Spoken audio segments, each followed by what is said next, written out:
Good morning everyone, it's 5:30 and we're just getting up, we're ready to go. Lyra's here, van's finished, we've got a cup of tea to finish and the boat's out there and we're off for the first sail of 2022. There is a breeze blowing high up, or the clouds are moving, but there's nothing down here, so fingers crossed something will happen when we get out to sea. It's supposed to. Anyway, for now, well, we're on board, everything's set. Sails are staying tight because there's no wind and we're going out on the motor. And I've run the small engine up. And we're just getting ready now to start the big engine. Tide's turned, but it's not very strong, so we're going to hang on for a few minutes. And we'll see how it goes. I won't get a film going out, but I'll take bits of video as we're going. Well, not making bad time. I'm doing 4 knots now exactly. So got a decent head in.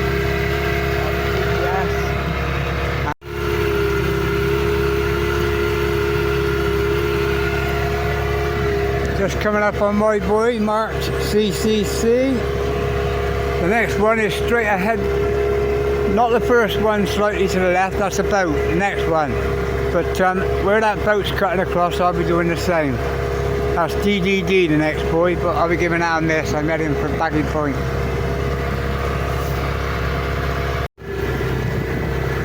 There's one on his way in. And we're on our way out. That's the outside last green buoy, DDD. The next one is right out there. And that's the one, I think that's the external one for the main roads, like. So we're heading for there. We'll cut across to Baggy, but if there's no wind I will head out further so I can sit out too for a while. Well, we seem to be making pretty good time. That's the last buoy out there. That boat's got his sail up, but just the one. So hopefully there might be enough wind, but I might have to keep on this heading because it's coming from over there.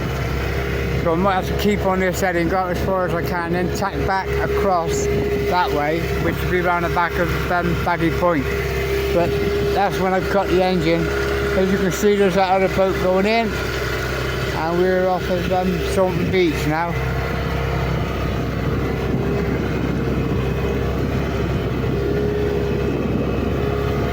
I notice now that the speed has dropped down now because I'm not going with the current now. The current would be flowing across that way, outgoing that way. So I'm going to be turning in a minute up against the tide.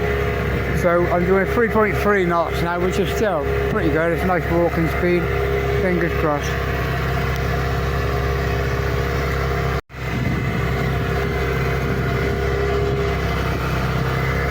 Okay, we're just coming up on the bar itself now. I've zoomed in a bit now. So what I've done, I've just turned my tracker on.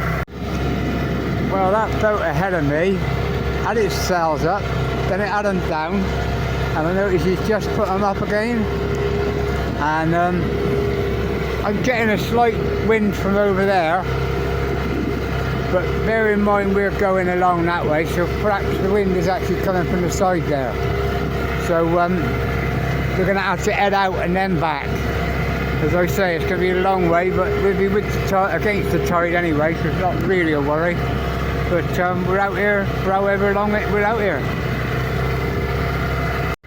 Well, we're just coming on to the bar now. Yeah. And as you can see, the swell's starting to build up, which is because of the ground effect of the bar underneath us. But it's nothing, it's swell, and the boat don't even notice it. You see it in actual fact, I don't really, it's just looking round that you can see it. Anyway, we're heading out, we're doing pretty good time, we've done less than an hour so far. Right, we're clear of the bar now. So I'm turning slightly now towards Baggy Point, because the minute I cut this motor, there's not enough wind to go anywhere, and I'm going to be drifting down towards Cabelli.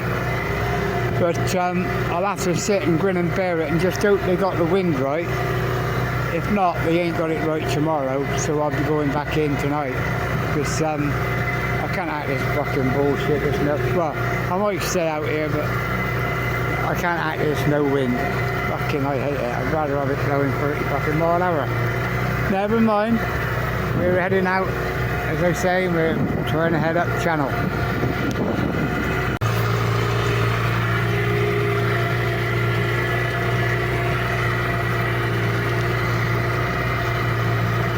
Just going past the fairway marker now.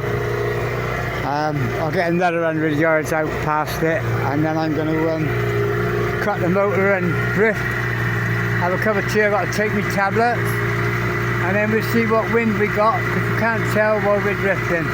But there's where we are, coming out. Hopefully, baggy point. Fingers crossed. Okay, I've cut the motor. And as you can see, there's not a breath of air. How that boat got his sails up over there, I do not know. But yes, but I'm just going to leave mine now. I'm just going to watch the fairway buoy here and see what way I'm drifting, and just hope that the wind comes up before I go too far down tide, because we want to go up around Heartland. So anyway, I won't film no more now. I'll have a cup of tea, take my tablets and get a few things sorted, and just have a lazy day. Hope I don't have to run the engine no more. Well, motor's cut. The wind looks like it's picked up a little bit.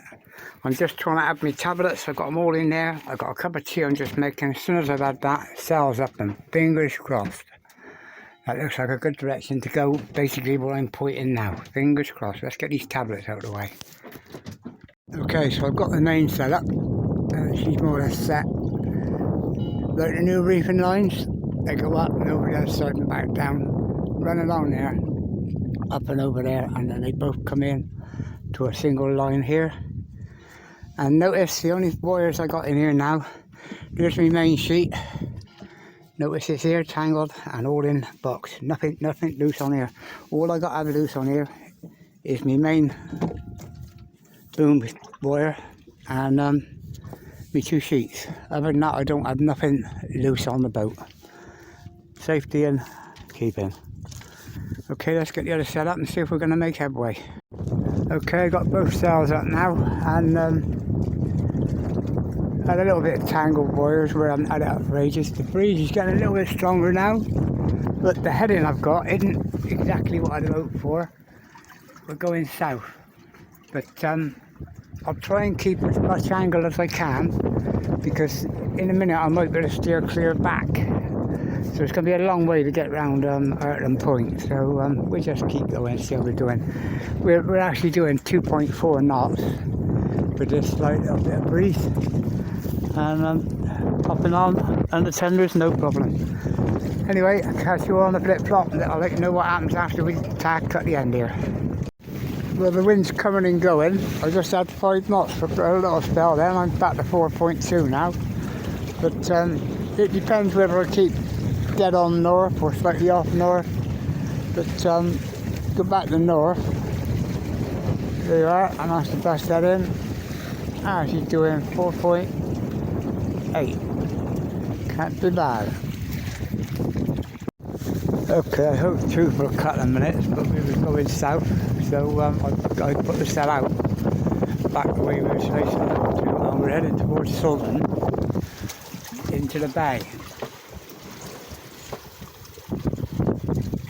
So as soon as we get into the bay and get down to about 6 meters, I'll turn around and hope to tack around and back the other way, and hopefully I'll head out towards where we want to be going. So fingers crossed we make headway. Well, I got a tack angle now. The breeze has picked up quite nice now. I'm doing 2.9 up towards Sultan Hotel, and that's against the tide. In a minute I should be turning round and hove to for a couple of hours, and then I should get on this same tack and opposite tack, sorry, and I'll be heading out and going with the tide. So fingers crossed the next tack will be a good one. This is good enough for me anyway. I'm going like the clappers. Well, I don't, can you see the tack angle I'm getting now? I'm going back on a better tack than I had on the last one. So the next tack hopefully should make me, I'll be clear of Baggy Point, and I should be able to get all that round by Ilfracombe. Fingers crossed. Well, I don't know if you can see the graph. This daylight is terrible, but I've got the desired effect. This time I'm further out. If I get that same tack angle again next time from further out here now, I should miss back. I'll go straight past Baggy Point. So fingers crossed I got the desired effect. Another 6 hours I'll be up round Baggy Point. Well, fingers crossed, the tide's just dropped. I should be on the low of the tide now, and as it did so, the angle started changing. I'm getting a better angle now. I think by the time I tack back the other way, my next tack will get me clear of Baggy Point.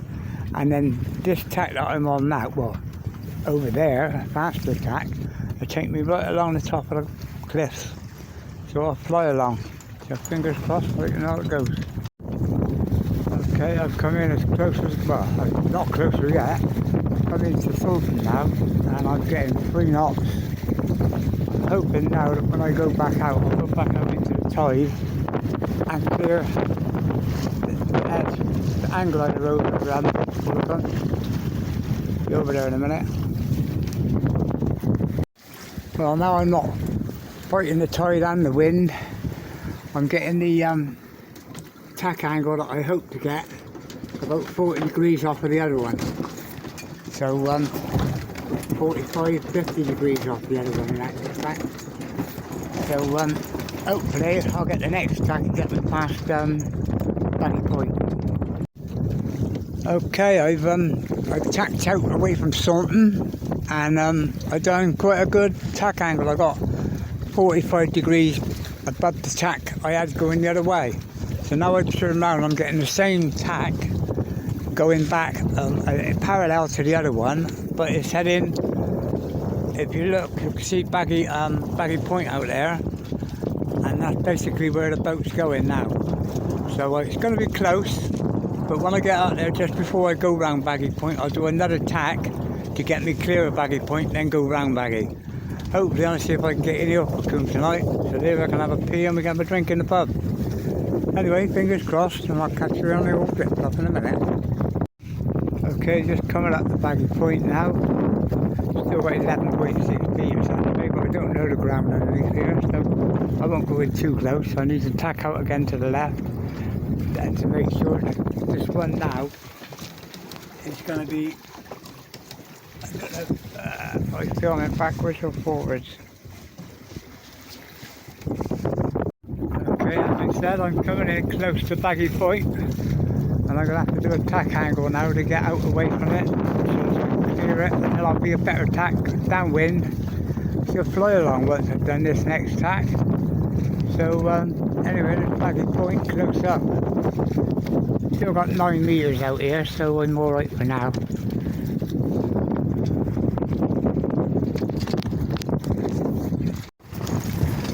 Okay, we got still going. I lost concentration for a split second, and I've lost the cell. Well, there, guys, I lost the cell 3 times trying to mess about with the camera. I was the same in the glider. I was too busy filming to bloody fly. Anyway, I got the tack angle desired. Hopefully it's going to get me out clear of Baggy Point, and then I can tack and go back on the same tack I had before. Fingers crossed I'm on a winner. Nearly lost the cell again. Get clear of those rocks, Pete. So there you go, I've got the tack angle clear of Baggy, and up now, head for the next one. You can see it, got the sun on it. Going to clear Baggy now, no trouble. So we're going to get there. I'm using the cell again while I'm filming, because I'm going directly into that wind. Well, I got some foul ground here, so as you can see, I'm cutting across to miss it. It's a little bit lumpy there, look. I'll go through it, no trouble, but we play the safe route. Go in between the two. There's a little bit of foul ground under here. This is where the fish are. It comes shallow, and of course the shallowness kicks up the waves from the water, and this is what you get. It's nothing, it's everyday occurrence. You'd have this even if there was no wind. That's tidal, all tidal produced. Anyway, there's Ilfracombe. Nobody flying. There was someone flying just now, but they stopped flying now. I don't know whether the wind's picked up a bit strong, but it's definitely blowing a bit better out here now. So anyway, let's hope we can make it along and get into Ilfracombe tonight. Fingers crossed. A bit more foul ground, as you could say, directly underneath us. But not a problem. The little tenders are coming along nice. Anyway, as I say, there's Ilfracombe. You'll get across the front of here, around the next point, and then it's a straight run along to Bristol, or whatever I decide I'm doing. I hit something with me prop earlier on, and I thought I'd damaged it, but I've just checked it, she's running, she's okay. Tender's okay, her engine's okay. I put the sails away, and I'm just plodding along the coast with a bit of tide, and high water's at 6:37, so I'm just bobbing along here until I get level with the Ilfracombe. Then I'm going to start the motor and run in and see if I can get on a mooring. If not, I'm going to anchor up somewhere there. I'll drop an anchor somehow, but if I do now, I need to wait for a bit low water, so hold on to your plug and ask. Well, spilled the petrol all went over the floor. Going into Ilfracombe now, fingers crossed, to get them all in. Just fingers crossed. Well, we got into Ilfracombe, and you won't believe the trouble I had lifting the two mooring ropes up. It was way too heavy. Anyway, I'm off at the road now, see if I can get cod and chips, and have the energy to row the boat over. So, this gentleman's here, is off on his way to Plymouth from Barry.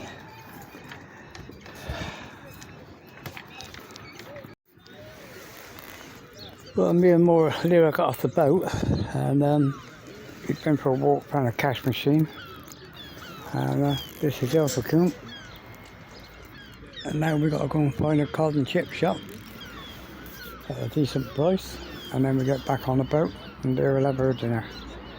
Right, madam? Alright. I'm going to sit on the wall now and have my cod and chips, and my tenders I enjoy out there. I'm going to chuck them down off the wall. And there's our little boat sat there. So I'm going to go at the end here and have our chips.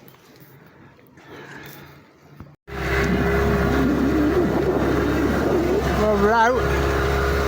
There's a rough old sea out here today. It's normal chop, but it's that chippy chip chop. Because we're in close, so what I do is I head out 45 degrees out from the harbour. Because the land goes in up here, but there's some rough shit along here when we go along, so get ready for that. But anyway, we're out and we're running, and we're going to head for home. Fingers crossed.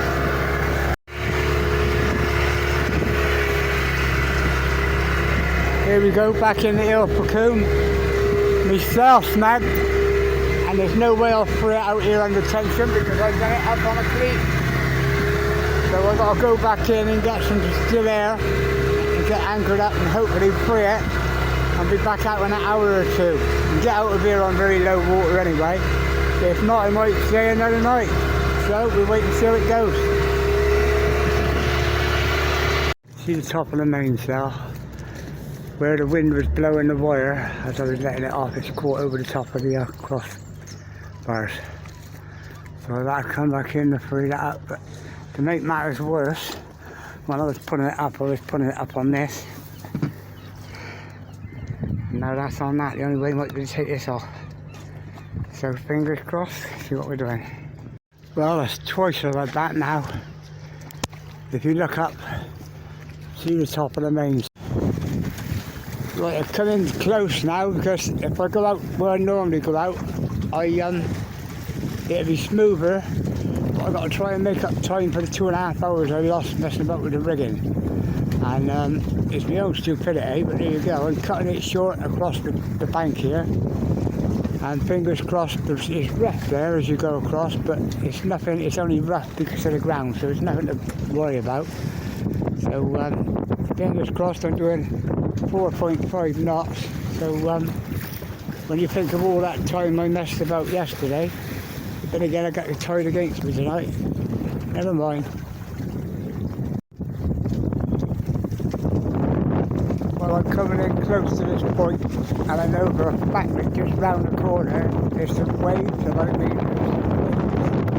But the thing is, it's a quick route. I've got to try and make up that time. You can see the surf over there, but I've got to go through it.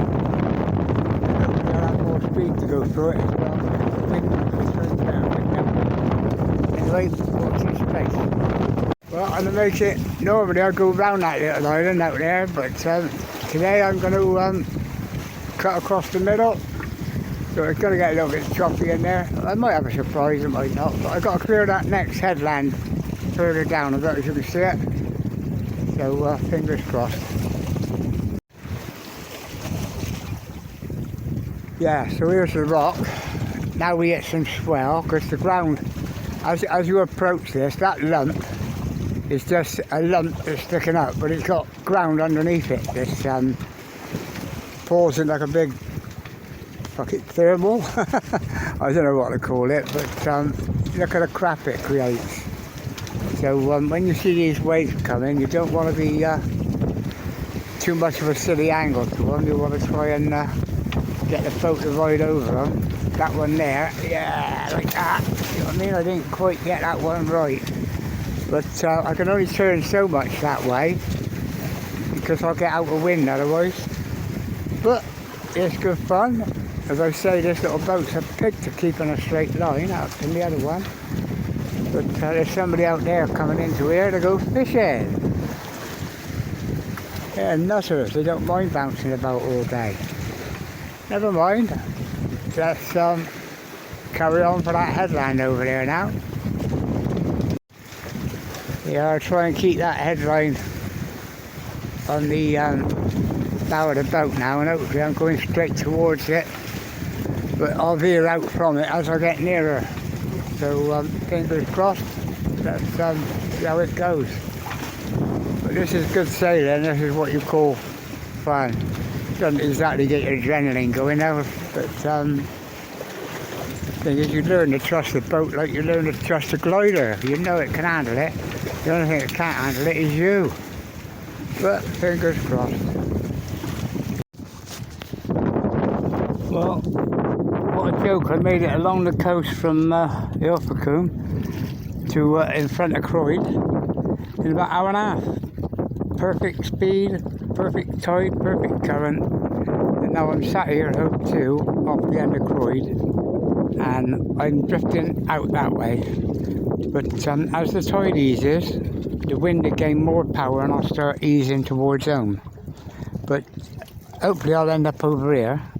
So when the tide turns, I'll turn Hope 2 and go back that way. So by the time the tide's finished tonight, I'll be sat over there waiting to go in over the bar. And I'm going early because you can go in rather early. So that's another little voyage, hopefully. I'm going out. All's well as ends well. I'm getting used to all the flukes on the boat now, that's for sure. Well, it took just under 2.5 hours to get down here, and I'm now sat off Croyd.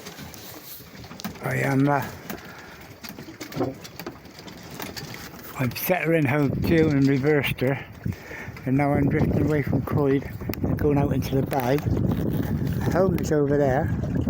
So in a minute I'm going to start head more that way because I've got 3 hours and I can go in. So all that worrying this morning, I pissed down here with the tide.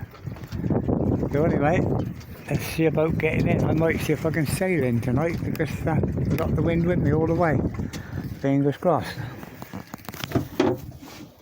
Just now I had the perfect tack angle and I was off of the edge of there. I just sailed for about 10 minutes and now I'm off the edge of here. So that's something. And as you can see, I'm now in a position of something to be able to carry on later on and shoot straight in. So I need about an hour to get in. So I've hove to again, nice cup of tea, and drag it out till about 3 o'clock and head in for 4.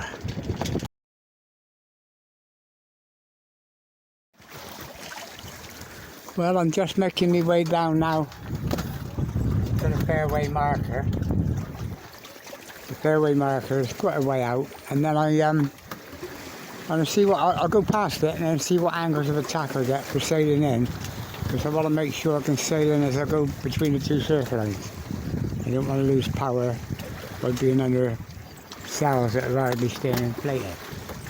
But the trouble is, when I get in there's no water. I've done that before. Still, let's see what happens. I'll take my time and we should be alright. As you can see, the fairway marker just there. And there's our hard there, just behind it. And I'm hove to again because I've come down past it. And if I keep her on this tack now, she'll tack back in and she'll tack back up so she gets there, and then she's on a perfect line to go in, to sail in. So I'll tack back.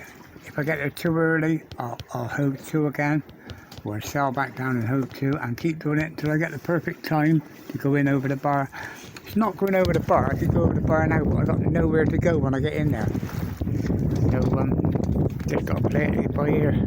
For those of you who don't know, when you're on boat sailing on your own, you've got a job to do anything. You can't do nothing in actual fact, you can't leave that tiller. So the only way, you need to hove to. Tiller's tied over, both sails are fighting each other. They're both on the wrong side. Well, one's on the right side, the other one's on the same side. So the boat is fighting, the two sails are fighting, which keeps the boat not really sailing, but it is still moving, obviously. We're going back up, like we was earlier, back up that way. And there's the fairway buoy just over there. So in a minute, when it gets in line with the exit, I can either go straight down or go back down that way for another half hour, then back up and then in. But I can keep doing that all afternoon now until I get the tide right to go in. Thing is, I don't want to be in there. My mooring won't. I don't put it on my floating mooring now for, oh, God knows, till 6:15. So yeah, I have to wait and see. Anyway, there is in here, and it's the only chance you get, as I say, to make cups of tea. Other than that, I got a stir, but mind you, I keep a bottle of orange squash under there. Okay, now I'm on the second tack back to the buoy, and I've decided that this one is going to be the one I'm going in on. So we're doing 4.4 knots back there, and there she is over there. Just get her in line with our thing and I'm gone.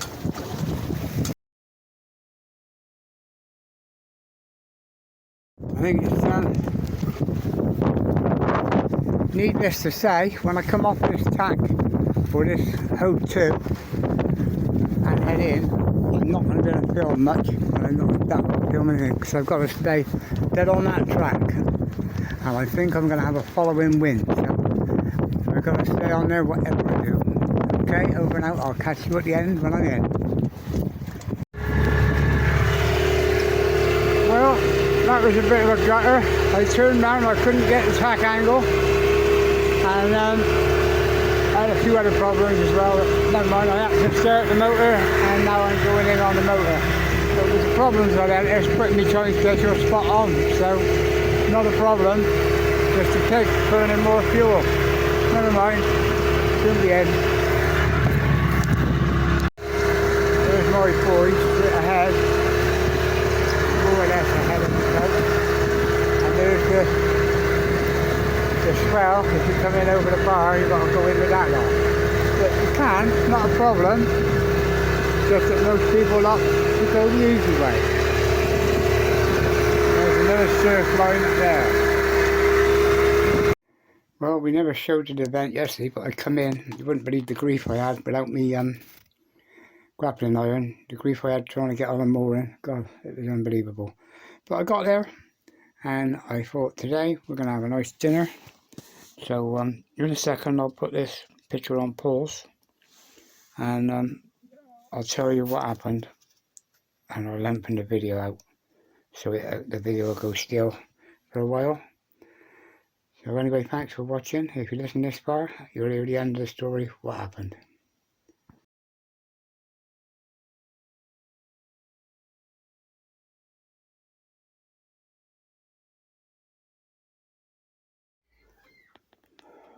Okay, so while I got 5 minutes to go out, I'll make the recording about what happened. As you can see, I left here. I sailed out over the bar, got out there quicker than I've ever got out there, actually. But the engine and the boat was running pretty good. But I went backwards and forwards all day because the tide and the wind was fighting me. And it wasn't till the tide eased off that I actually made headway. And I got round to Ilfracombe. Okay, I went into Ilfracombe. That was uneventful. We had our cod and chips. We had a run round. Next morning we left. We come out of the bay. Now, as you know, this boat got roller reefing. I'm not used to roller reefing. So I'm coming out on the engine on very slow tick over. And I thought, right, I'll put the roller reefing up first. And that'd give me some headway. So up goes the roller reefing. Didn't take seconds. So then it turns the boat across wind. So I thought, well, that's it then, because I'm going crosswind, it's going to be a pig to pull that main sheet up. So I wrapped the main sheet wire, or rope, I'm not into that terminology. I wrapped it around me winch, and I started pulling it. I never noticed it was going tight until it had wrapped round itself and gone over itself. And then it stopped dead. Trying to let it off, I couldn't let it off. I looked up, and the main sheet wire had been blown by the wind out over the crossbar. So right, I can't loosen it from the top and I can't loosen it from the bottom. So it's got to be back in the windstow. So I get into windstow, and I'm sat on a boat. I calmed myself down because I was knackered. Because I did get up on deck trying to do things and it was rough out there. And I was totally knackered. And I sat down and I thought to myself, you've had this, you're going to have to cut this wire for you. Because it's strapped solid both ends. And I thought to myself, well, hang on, you used to go out on jobs problem solving, and I never once come across a job that I couldn't solve. So I thought, just imagine you was doing that. And I sat there and I thought, if I could lift that main sheet a bit more, I'd be a winner. So what I thought of, I took the boom, the rope that holds the back of the boom up, I took it off, put it on this third slug down, and pulled the sail further up and took the tension off till the wind blew the rope off of the crossbar. Then I pulled the sail down. Then after I pulled the sail down, I tied her down, I pulled the lead tight again and tied it off. So anyway, out we goes. I guess out there goes to put the sheet up again, and without realising it, after I'd tied it off, it had gone back over the crossbar. So back into Ilfracombe. But by now the tide's running, it was rough as hell. But I got back in there and fair play, got it sorted out. But by the time I left Ilfracombe, I think it was 9:25. So I wasn't bad, I done well then. I got all the way round to